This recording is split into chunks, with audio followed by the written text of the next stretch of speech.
Hello guys, today I am going to teach you functions in Pythons.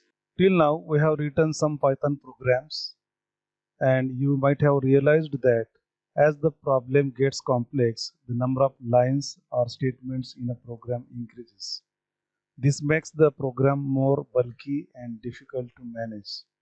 So another approach to solve the complex problem is to divide the program into different smaller parts or blocks of the code. Python allows us to divide a large program into the smaller and basic building blocks. These basic or smaller building blocks are known as a function.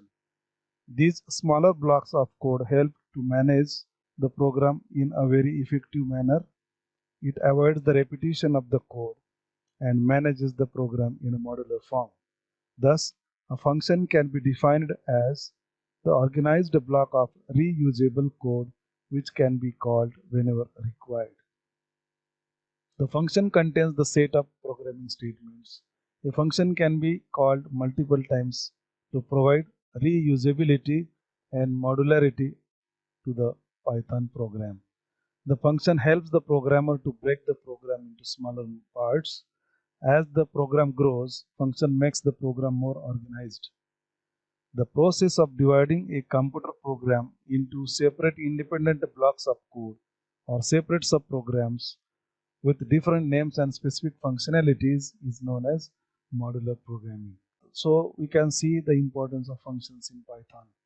So using the concept of functions, the big programs can be made very simple and they can be managed in a modular fashion.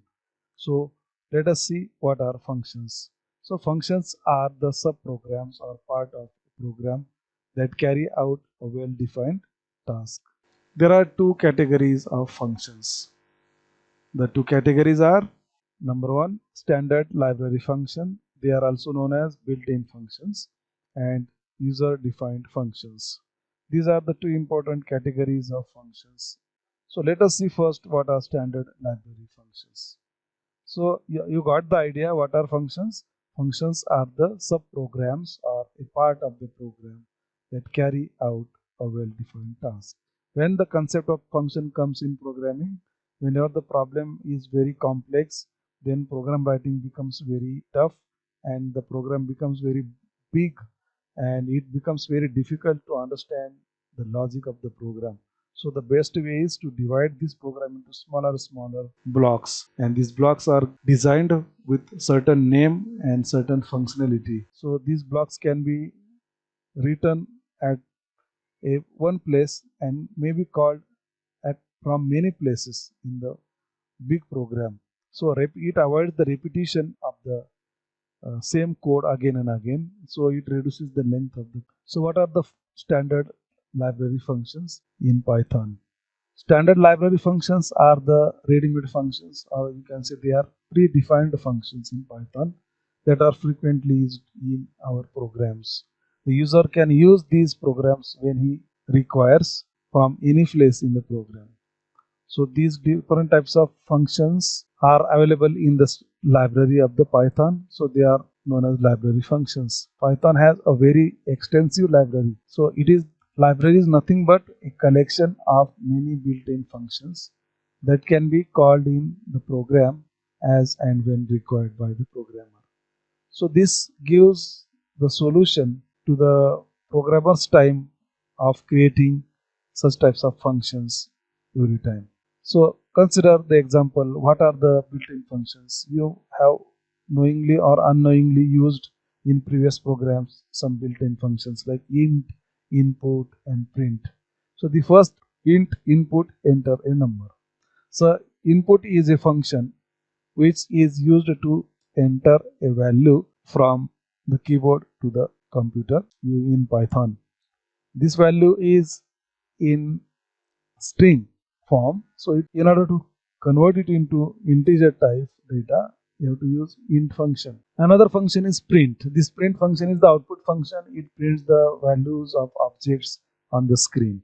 So int, input, print, These are the examples of built-in functions or library functions. There are thousands of standard library functions in Python. You can use them as per your requirement. Now, we will see some commonly used built-in functions in Python. So, these are the different groups of functions. The groups are made according to their functionality. For example, there are some mathematical functions which are grouped together and they are performing the mathematical operations. Like ABS means absolute, div mod means it gives the quotient as well as remainder, max, mean, pow, sum, these are all different mathematical functions.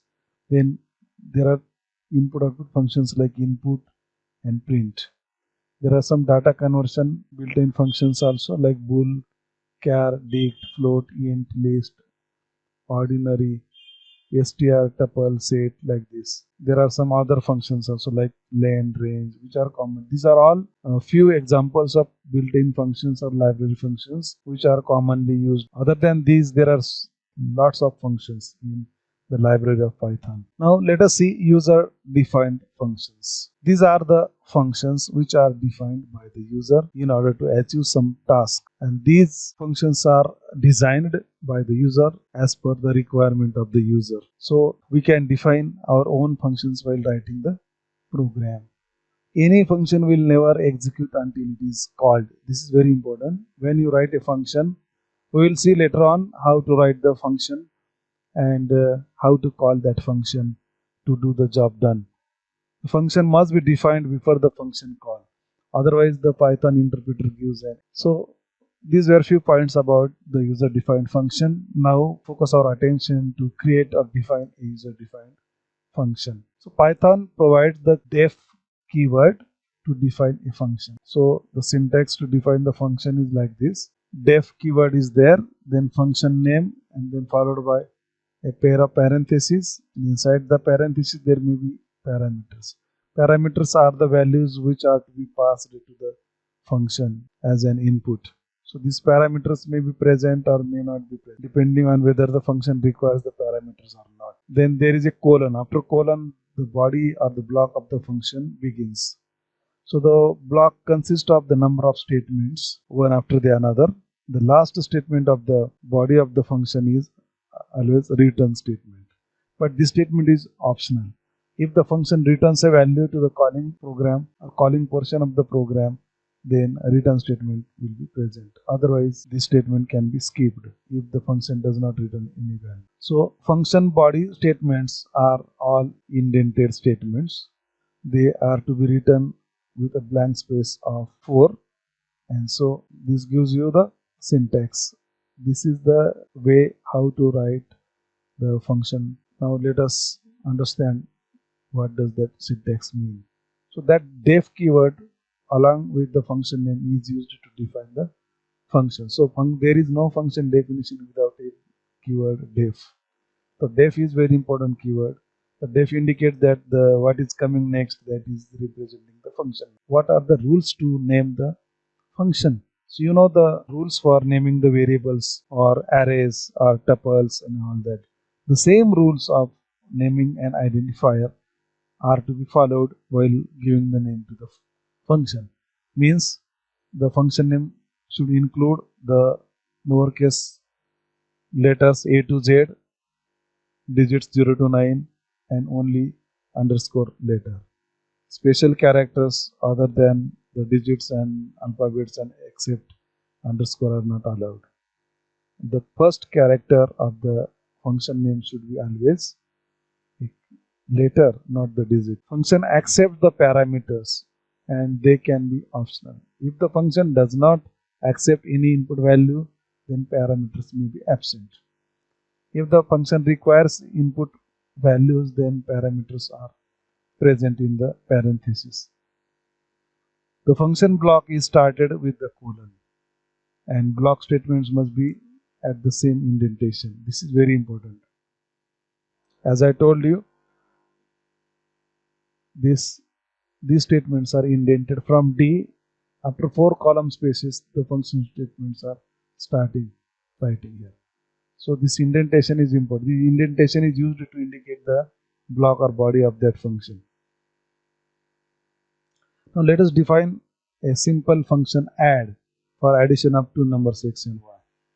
So this is simple example of a function definition, how the function is created. Here def is the keyword. I have used the name add for the function which will add two numbers. Here the pair of parentheses is empty, means this function accepts no input values. It requires no input values. So inside the body of that function, I am initializing the variable x with 15. Y is initialized, y is equal to 35, means 35 is initialized to y. Then the sum of x and y is assigned to z. So in this way, the sum of x and y is calculated by this function body statements, and the function is then saved inside z. If I want to print the sum, then I write the print statement inside the body of this function. Then this print statement is written here.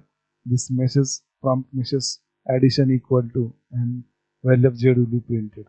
The output you will get 35 plus 50 equal to, addition equal to 50. This will be the output of this function.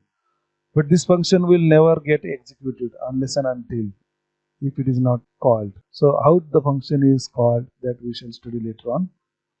So now the second, see here, the first function was having no arguments and it was returning no value. So this type of function is known as a function with no input arguments and no return value. Second type of function is here. It also requires no arguments, no parameters, but returns a value to the calling function. See here, x is assigned 15, y is assigned 35, then z is equal to sum of x and y. Then the last statement is return z. So this function will return a value z, means summation of x and y. So this 50 value will be sent back or returned to the calling statement. So this function calculates the sum of two variables and returns a value, but it needs no input values for addition. The input values are initialized to the variables inside the body of this function. So this is of the type function with no parameters, no input arguments, and a return value, second type. Now see third type of function. In this function, there are the parameters x and y. So in this function, values of x and y are to be passed to the function. So at the time of calling this function, in that calling statement, the values will be passed from that calling statement to x and y. First value will be passed to x, second value will be passed to y, and then these values will be utilized in the body as in the statement z is equal to x plus y. So sum will be calculated, and then that sum from z will be returned back to the calling statement. So this function has input parameters and returns a value. So this is a function with input parameters and a return value. Now see the last type of the function, which has input parameters and returns no value. So here, while calling the add function, the calling statement will send the values which will be put inside x and y, and then these values coming from the calling statement will be utilized here in z is equal to x plus y. And so after calculation of this sum or addition of these two x and y numbers, then value is printed, that will be displayed on the screen, and this printing of the sum or addition is done in the body of this function. So no value is returned back to the calling statement. So this function accepts the values from the calling statement but returns no value. So this is of the type function with arguments and no return value. So there are four different types of functions depending on whether the function requires the input arguments or not, and whether the function returns a value back to the calling statement or not. Again I repeat, this first is the example of function with no input arguments and no return value. The second example is function with no input arguments and a return value. Third example is function with input arguments and a return value. And the fourth, last one, is function accept the argument. It has arguments but no return value. So these are the four different types of functions. All the functions that we will write in Python will always be one of these four types. and there are different ways to call the function depending on what is its type. So in the next lecture, we will see how to call the functions in the Python. So thank you for watching this video. Like this video and subscribe our channel. Thank you very much.